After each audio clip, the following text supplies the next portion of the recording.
সুবহানা রাব্বিয়াল আযীম। নবী সাল্লাল্লাহু আলাইহি ওয়াসাল্লাম বলছেন আম্মা রুকু ফাআযযিমু ফিহি রব, রুকুতে তোমরা রবের আল্লাহর তাজিম মহত্ব বড়ত্ব ঘোষণা করো।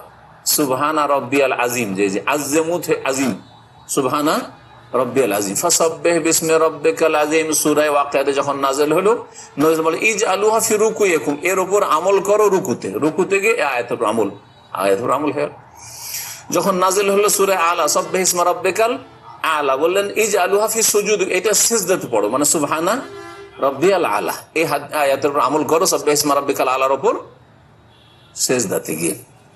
তো রুকুর একটা তসবিহ পড়ে ওয়াগাইরা যালিকা মিনাল আযকার, আর এছাড়াও যেই সব জিকির আজকার বর্ণিত হয়েছে হাদিসে, 2 নম্বর যেটা বর্ণিত হয়েছে বুখারী মুসলিম আছে, সুবহানাকা আল্লাহুম্মা রাব্বানা ওয়া বিহামদিকা আল্লাহুম্মা গফিরলি। কার মুখস্থ আছে? মাশাআল্লাহ, মুখস্থ আছে। সুবহানাকা তসবিহ হয়ে গেল, আল্লাহুম্মা রাব্বানা ওয়া বিহামদিকা হামদ প্রশংসা হয়ে গেল, আল্লাহুম্মা গফিরলি আল্লাহ আমাকে মাফ করে দাও, রুকুতেও সিজদাতেও। এটা কখন শুরু করেছে রাসূলুল্লাহ সাল্লাল্লাহু আলাইহি ওয়াসাল্লাম? যখন সূরা ইযা জা নাসরুল্লাহ নাযিল হলো। ফাসাব্বিহ বিহামদি রাব্বিকা ওয়াস্তাগফিরহু ইন্নাহু কানা তাওয়াবা। ফাসাব্বিহ তাসবিহ করো, বিহামদি রাব্বিকা তোমার রবের প্রশংসার সাথে সাথে, আর ওয়াস্তাগফিরহু তার কাছে ক্ষমাও চাও। আল্লাহ ক্ষমা চাইতে বললেন, প্রশংসা করতে বললেন, আর তাসবিহ করতে বললেন। 3টা হুকুম, 3টার উপর আমল করার জন্য কি পড়তেন? সুবহানাকা আল্লাহুম্মা রাব্বানা ওয়া বিহামদিকা আল্লাহুম্মা গফিরলি। আর মুখস্থ, যার মুখস্থ আছে মুখস্থ আলহামদুলিল্লাহ আমল করেন, আর যার মুখস্থ নেই মুখস্থ করে নেবেন। দ্বিতীয় হইল এটা রুকুতেও আর সেজদাতেও। কেউ কেউ বলছেন যে সুবহান রাব্বিয়াল আযীম পড়ার পরে, কিন্তু জরুরি না। যদি সুবহান রাব্বিয়াল আযীম কখনো পড়লেন, কখনো শুধু সুবহানাকা আল্লাহুম্মা রাব্বানা হামদিকা আল্লাহুম্মা গফিরলি পড়লেন, তাও হবে, একটা পড়লেই হয়। আর একটা তৃতীয় তাসবিহ শিখে নেন, যেটার আমল আজকাল প্রায় উঠে গেছে। এটাকে ওলামারা বলছেন যে পরিত্যক্ত সুন্নত, মৃত সুন্নত করে দিয়েছে।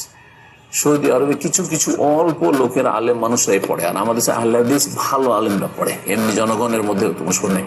সুবহুন কুদ্দুসুন রব্বুনা রব্বুল মালাইকাতে ওয়ার রূহ।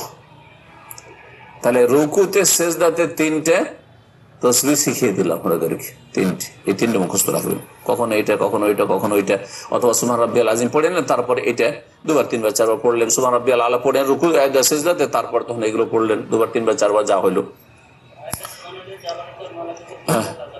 না, এটা নেই হাদিস, এতে নেই। এগুলো ওই যে তারাবির পরে পড়া হানাফিদের মধ্যে আছে, এইভাবে নেই।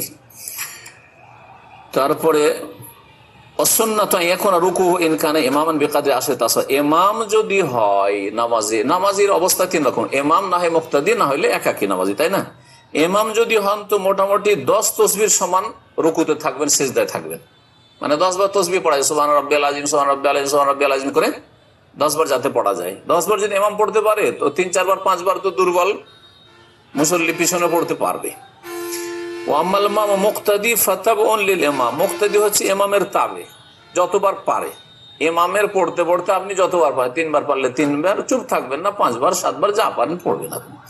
বেজোড় হলে ভালো, কিন্তু জোড়ো যদি হয়ে যায় সমস্যা নেই। ওয়া আম্মাল মুনফারিদ, একাই যখন নামাজ পড়বেন, ফালাহু আইয়ুতিলা ওয়া ইয়াকসুর, তাহলে আপনার ইচ্ছা, যত লম্বা করতে চান আপনি রুকু সিজদা, আর যত শর্ট করতে চান, কিন্তু এত শর্ট নাই যে আপনি একবার পড়া রুকু, আর 3 বার পড়া সর্বনিম্ন সুন্নাত। জি হ্যাঁ, আর তারপরে যত বেশি করে।